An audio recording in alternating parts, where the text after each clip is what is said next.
आपने एक बहुत अच्छी लाइन बोली कि इंसाफ जिंदा है। वाकई में ये आज उन लोगों के लिए बहुत बड़ा दिन है जिन्हें कॉन्स्टिट्यूशन पे भरोसा है, जिन्हें हमारी अदलिया पे, अदालतों पे भरोसा है। आप मायूस बिल्कुल ना हुआ करें, कानून जिंदा है, अदालतें बैठी हुई हैं, इंसाफ होके रहता है। और आज उसी का नतीजा है कि ये एक ऑर्डर के साथ 12 लड़कों को बेल दे दी गई। इंसाफ जिंदा है। जी हाँ, ये पूरे देश के लोगों को, जैसे मैं हमेशा कहता हूं, आज फिर कह रहा हूं, आपको, हमको, सबको अदलिया पर, अदालतों पर भरोसा है। और यही वजह है कि भारत के संविधान की रक्षा करने जिस तरह से अदालतें बैठी हैं, आज वो जाहिर हुआ है। तुर्कमान गेट इलाके में दरगाह फैज इलाही के अहाते में जिस तरह से डेमोलिशन हुआ 6 और 7 जनवरी की रात में, उसके बाद फिर तशद्दुद हुआ, पथराव हुआ और क्या कुछ हुआ। गिरफ्तारियों का सिलसिला बढ़ते बढ़ते लगभग 20-21 तक पहुंच गया। पहले एक बेल हुई उबैदुल्लाह नाम के लड़के की, और उसके बाद फिर 3 मरतबा से ये रिजर्व किया जा रहा था बेल ऑर्डर को।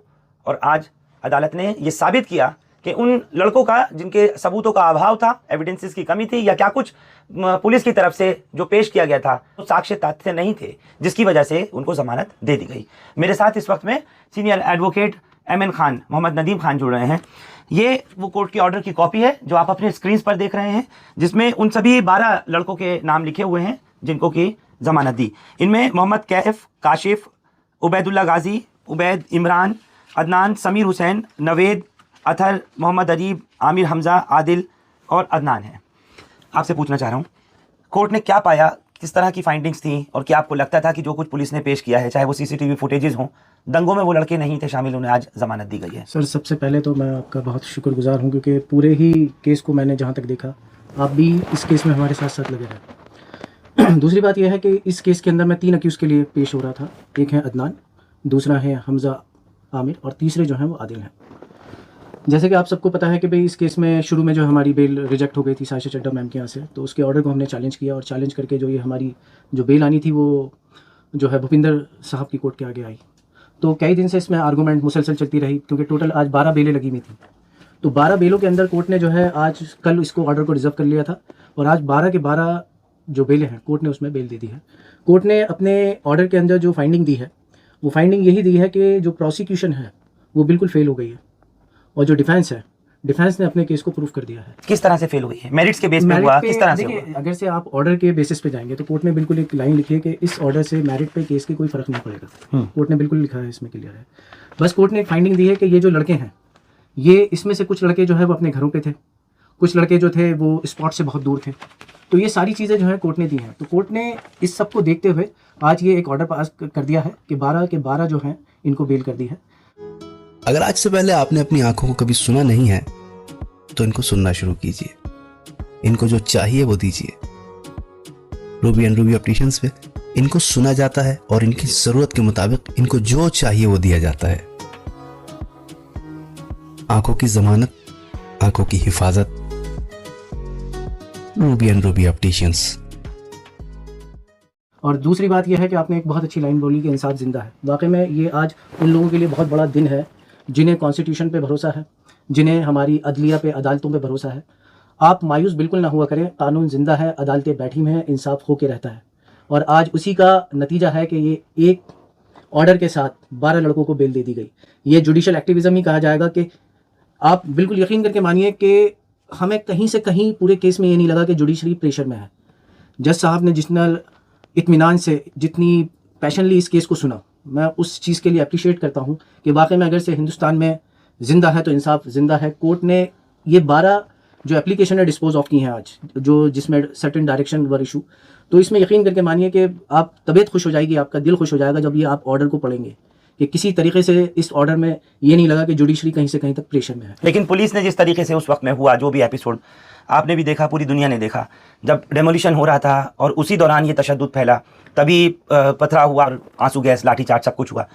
फिर असल एक्यूज वो कहाँ हैं? अगर हम मोटे पर्सपेक्टिव में समझें, पुलिस ने जो CCTV फुटेज वगैरह दी या जो वायरल वीडियोस थी, उनकी बुनियाद पर इन्हें गिरफ्तार कर करके जेलों में भेजा, और आज लगभग 40 दिन से ऊपर हो गए और ये लोग अब इंसाफ इनको मिल रहा है। ये टोटली जो फेलियर है, ये पुलिस के हैंड पे फेलियर है। पुलिस को पता था कि डेमोलिशन होने वाला है, पुलिस को पता था डेमोलिशन होने वाला है, ठीक है ना। पुलिस के ये नॉलेज में सब कुछ था। MCD ने सारे उनको नोटिस वगैरह दे रखे थे। तो ये इलाके के SHO की, ACP की, DCP की जिम्मेदारी बनती थी कि इस तरह का जो माहौल क्रिएट किया गया वो वहाँ नहीं होना चाहिए था। लोगों में कहीं ना कहीं मिसकंसेप्शन थी। लोगों के अंदर ये था कि मस्जिद डेमोलेशन हो रही है, जबकि शादी हॉल की दीवारों को डेमोलेट करना था। भाई मस्जिद आज भी वहाँ पे कायम है, अपनी जगह है, सब कुछ है।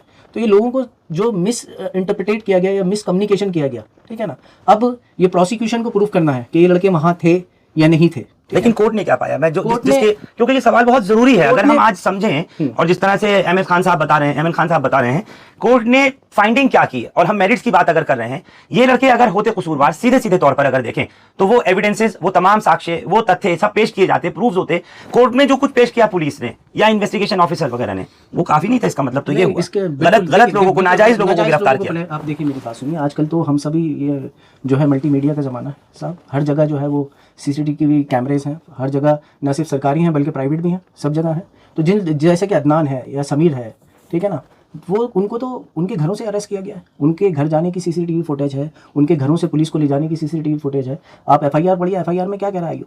एफआईआर में कह रहा है कि मैंने इन्हें स्पॉट पे आइडेंटिफाई किया, पहचाना, और जबकि पुलिस जो है वो घरों से अरेस्ट कर रही है। ये बड़ी अहम खाना बात हो गई है। हाँ ठीक है ना। आप एक जो है आप खुद ही जो है, तो कोर्ट को तो हमने जो है 65B के साथ जो है वो एविडेंस दिए, कोर्ट ने माना, कोर्ट ने अप्रिशिएट किया उस सारी चीज़ को, ठीक है ना। तो वो तो अब मेरिट की बात है, क्योंकि ये सिर्फ बेल होना नहीं है, अभी तो पूरा चार्जशीट फाइल होगी, ट्रायल चलेगा। तो ये जो एक दफ़ा केस तो गलत गिरफ्तारी करने वाले उन पुलिस वालों के खिलाफ भी कुछ होगा नहीं आगे? बिल्कुल होना चाहिए। ये जुडिशरी एक्टिविज्म है, ये जुडिशरी है, जो भी है उसमें देखा जाएगा, कोर्ट देखेगा अपना, ठीक है।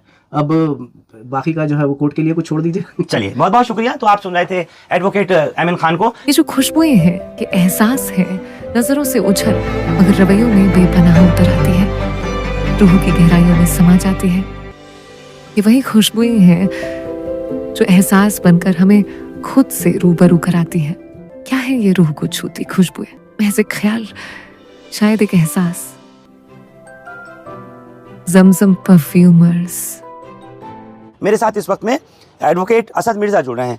आज एक बड़ी राहत, और कहना चाहिए कि उन लोगों के घर वालों के लिए जो इंतज़ार कर रहे थे, और अब रमज़ान की भी आमद है, तो ऐसे में एक बड़ी उन लोगों के लिए खुशखबरी है। इसमें इसके ऊपर मैं ये कहना चाहूँगा, ये संविधान की जीत है, ये कॉन्स्टिट्यूशन की जीत है, और ये उन सब लोगों की जीत है जो सच्चाई पे यकीन रखते हैं और कोर्ट पे यकीन रखते हैं। और ये कोर्ट का ऑर्डर अपने आप में गवाह है कि कोर्ट पे यकीन रखने वालों के साथ हमेशा इंसाफ होता है, देर से सही लेकिन इंसाफ होता ज़रूर है। और ये ऑर्डर अपने आप में उस चीज़ की गवाही दे रहा है।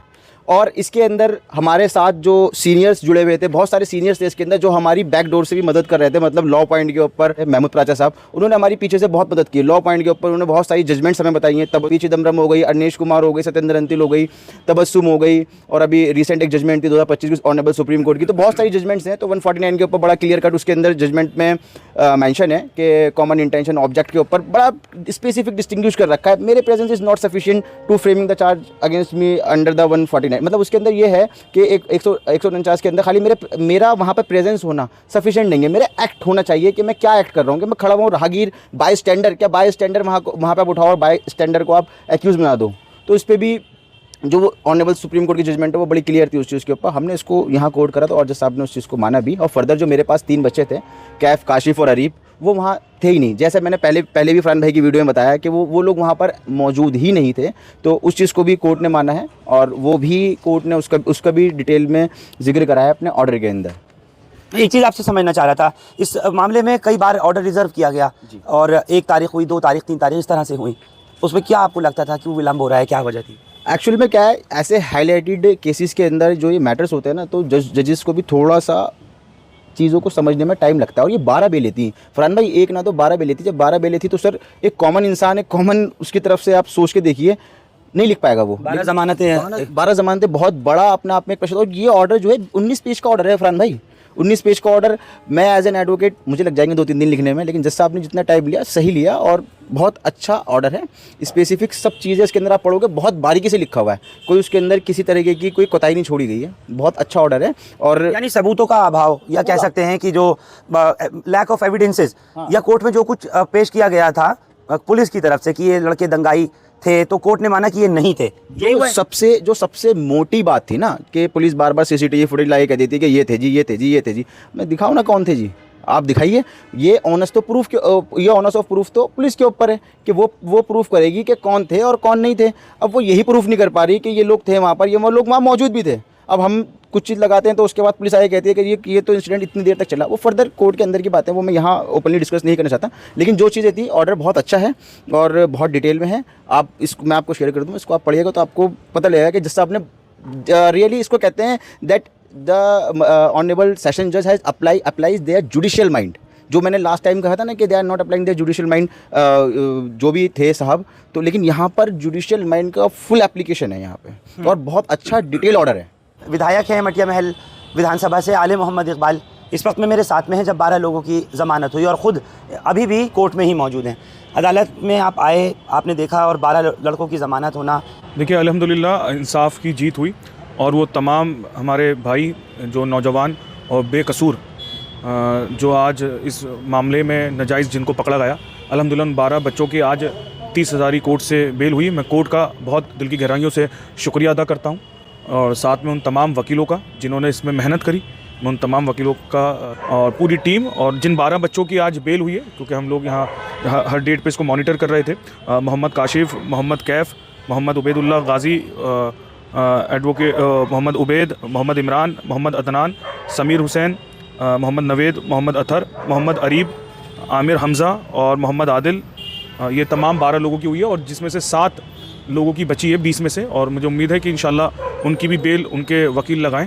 और ये सारा क्रेडिट मैं समझता हूँ, सबसे पहले तो अल्लाह का शुक्र अदा करते हैं, अल्लाह रब्बुल इज़्ज़त का शुक्र अदा करते हैं और उसके साथ उन तमाम लोगों का जो दुआएं कर रहे थे, जिनके बच्चे और रमज़ान से महज एक दिन पहले, ये अल्लाह की बहुत बड़ी रहमत है कि अल्लाह रब्बुल इज़्ज़त ने रमज़ान मुबारक महीने से पहले तकरीबन 13 बच्चों की बेल हुई है और इंशाअल्लाह ताला इस केस से 7 खैर के साथ ये लोग बरी भी होंगे इंशाअल्लाह ताला और बाकी 7 बच्चों की बची है। अली, इस मामले में सबसे पहले जो बेल हुई वो उबैदुल्लाह नाम के एक अक्यूज़ की हुई है, तो आपको लगता है कि उनकी जो ज़मानत हुई, एडवोकेट खमीम और उनकी पूरी टीम वगैरह सब लगी हुई थी, तो क्या ये पैरिटी ग्राउंड पे आपको लगता है कि इनको भी आगे दी गई? बिल्कुल, देखिए ये पहले से लेकर आखिरी तक एक बेस बन जाती है और सारे वकीलों की मेहनत है, मैंने कहा तमाम वकीलों की मेहनत है और जिस तरीके से जिस पॉइंट ऑफ व्यू के साथ वो रहें, और ये जब मुझ समेत किसी भी पॉलिटिकल आदमी का कोई क्रेडिट नहीं है, हम लोग सिर्फ इनके साथ एक बैक पे रह के, और ख़ास तौर पर मैं आपकी जानिब से एक बात कहना चाहता हूँ। मुझसे बहुत से साथियों का एक सवाल था कि इस पिक्चर में, कुछ पिक्चरों में कुछ मामलात में कुछ पॉलिटिकल लोगों को फ्रंट पे नहीं आना चाहिए, उसके नुकसानदेह हैं। जिस तरीके का आज का जो मौजूदा सूरत हाल है, ये तमाम वकीलों की मेहनत थी, उन्होंने फैक्ट्स के आधार पर इन लोगों की बेल कराई, उससे बहुत बड़ी राहत है। आप पहले दिन से कहते आ रहे थे कि पुलिस गिरफ्तार जो करे उनको करे कि जिन्होंने कुछ किया है, पथराव किया हो या जो भी कुछ किया हो तशद्दुद फैलाने में, जो बेकसूर है उसके साथ इंसाफ होना चाहिए, ये आप पहले दिन से कह रहे थे। आज आपको लगता है कि जस्टिस प्रिवेल्स, इंसाफ? बिल्कुल इंसाफ की जीत हुई है। फिर मैं कह रहा हूँ कि हम उन लोगों के साथ नहीं थे कि जिन्होंने अटैक किया, जिन्होंने हमला किया या जिन्होंने, ये तमाम लोग बेकसूर थे। ये बात ऑनरेबल कोर्ट ने भी मानी, ये बात जज साहब ने भी मानी और वकीलों ने भी उसको बहुत अच्छी तरीके से प्रेजेंटेशन दिया, तो ये अपना आप में बड़ी बात है। लेकिन पुलिस बार बार जो सीसीटीवी पेश कर रही थी, जो सबूत, एविडेंसेस, जो प्रूफ दिए जा रहे थे, कोर्ट ने कहा कि ये साक्ष्य जो हैं वो यकीन के लायक नहीं हैं और इसमें वो कुछ नहीं है जो पुलिस पेश करना चाह रही थी, इसलिए ये मैं वही कह रहा हूँ कि ये बात कोर्ट ने मानी और बहुत जिम्मेदारी के साथ मानी कि हाँ भाई, इन लोगों का कोई कसूर नहीं था, ये नाजायज़ पकड़े गए हैं और इसी वजह से इन लोगों को यहाँ से बेल मिली है, राहत मिली है और उस चीज़ को साबित करने में वकीलों का बहुत अच्छा रोल रहा है। मैं तमाम वकीलों को मुबारकबाद दूंगा इस बात पे। कुल मिलाकर इस बात को बखूबी समझा जा सकता है, जिस तरह आले मोहम्मद इकबाल ये कह रहे हैं कि जैसे तमाम वकीलों की टीम ने, अलग अलग वकीलों के पास में अलग अलग उनके ये केसेस थे, लेकिन सब ने, क्योंकि ये एक ही FIR थी 17/2026 जिसके तहत ये फैजिलाही मामला दर्ज किया गया था थाना कमला मार्केट में। लेकिन आले का कहना है कि हम पहले दिन से कहते आ रहे थे कि जो दंगाई हैं हम कतई उनके साथ में नहीं हैं, उनको बख्शा नहीं जाना चाहिए और वो लोग जो बेकसूर गिरफ्तार किए जा रहे हैं, जेलों में भेजे गए हैं, उनकी ज़मानत होनी चाहिए, उनको इंसाफ मिलना चाहिए और आज वो हुआ भी। आप लोग हमारे साथ 30,000 कोर्ट से इस खबर पर जुड़े, आप सबका बहुत शुक्रिया। हिंदुस्तान लाइव फरहान याया यूट्यूब पर सब्सक्राइब कर सकते हैं और क्लिक कर सकते हैं बेल आइकन हमारी खबर की पहली नोटिफिकेशन के लिए। फेसबुक पर हमारा पेज हिंदुस्तान लाइव फरहान याया फॉलो और लाइक कर सकते हैं। Thank you for now.